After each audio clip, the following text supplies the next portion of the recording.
The President is Missing is a new novel by James Patterson and former President Bill Clinton. I just finished it and my thoughts are coming up.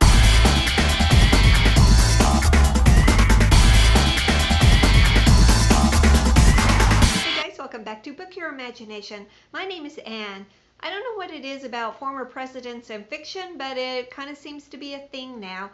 I just reviewed Hope Never Dies, which is a mystery starring Barack Obama and Joe Biden. This book, The President is Missing, is written by former President Bill Clinton and James Patterson. It's a thriller, and it was just published last month in June of 2018. Here's the synopsis. President John Duncan is on the verge of being impeached. He's alleged to have used special forces to thwart the killing of a terrorist, the world's most dangerous terrorist, a man who has killed thousands of men and women on multiple continents, including Americans. He's also alleged to have called this terrorist in an attempt to negotiate with him. But the truth is terrifying. So terrifying that the president can't tell anyone. Not the head of the CIA, not the director of Homeland Security, not even his own vice president.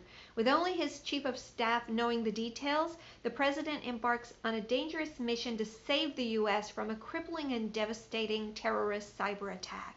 I haven't read a lot of James Patterson before. The books I've read are by James Patterson and someone whose name is in tiny print at the bottom. I suspect it's the tiny print co-author who has really written those books because they were not very consistent and, to be honest, not really very good either. But this story was excellent. It's kind of a cross between a Robert Ludlum and a Tom Clancy thriller. This has all the elements that a great thriller needs, starting with a bigger-than-life hero. John Duncan is former Special Forces. He was an Iraqi POW, tortured, but never gave up any info. He is smart, he is good-looking, he's faithful to his wife, and he has an undying devotion to the country and would do anything to make sure the country is safe. In short, he's a contemporary Jack Ryan from the Tom Clancy novels. A good thriller also has a sense of urgency to it. You have a time limit. You have to accomplish something, and if you don't, the worst will happen. So this starts with two time frames. The first is the president's health.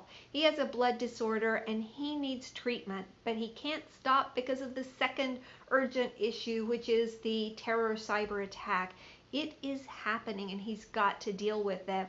And once we get past one time limit, another one comes up and then another one. So it keeps building and creating that sense of suspense. Another element, the good guys, the bad guys, and the other guys. There's a lot going on in this story. Of course, the president is the good guy. Of course, the terrorist is the bad guy. But we've got a sniper. We've got a potential traitor in the White House. There's the opposition party who wants to impeach the president. And there are the people who actually made contact with the president. Where do all of these people's alliances lie? And who is funding this terror attack? The suspense builds throughout the story, but it does so in a very believable way. We feel like we are right there in the moment with them. The Secret Service in this story is not stupid, and they're not going to make any elementary mistakes. Likewise, the terrorists are not stupid, and they're not making any stupid decisions either. Both sides are intelligent, so finding the solution is not going to be easy or obvious. There were a lot of characters in this book, but the book did a really good job of reminding us who each character was. For example, the president's chief of staff was named Carolyn, so throughout the book we would hear him say, "My chief of staff Carolyn," or "Carolyn, my chief of staff," and it did that with every character. Otherwise, it would be really difficult to keep track of who everyone is. Another thing that I really liked is there were a lot of women and some diversity in positions of authority. For example, the vice president, the chief of staff, the FBI director, the CIA director, and the president's doctor are all women. Now, ethnicity wasn't mentioned a lot in the book, but it was mentioned a couple of times. So you got the sense that this was a very diverse group of people in positions of power, and I really liked that. The story also tells us a little bit about each character, their history, their background, how they came to be in the position that they currently have. So this personalization helped bring the story to life a little bit more because now I'm reading about people, not about characters in a book. The story is told in first person from the president's point of view, but we also get third person from the sniper, the terrorist, and the vice president's points of view. So this worked out really well.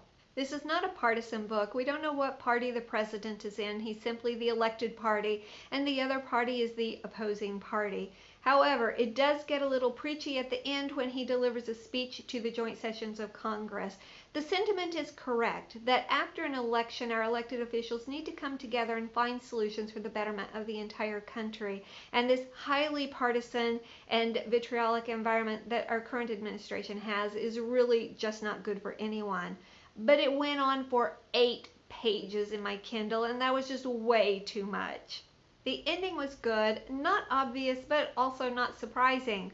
Of course, the terrorists do not prevail. The plots and subplots are all resolved.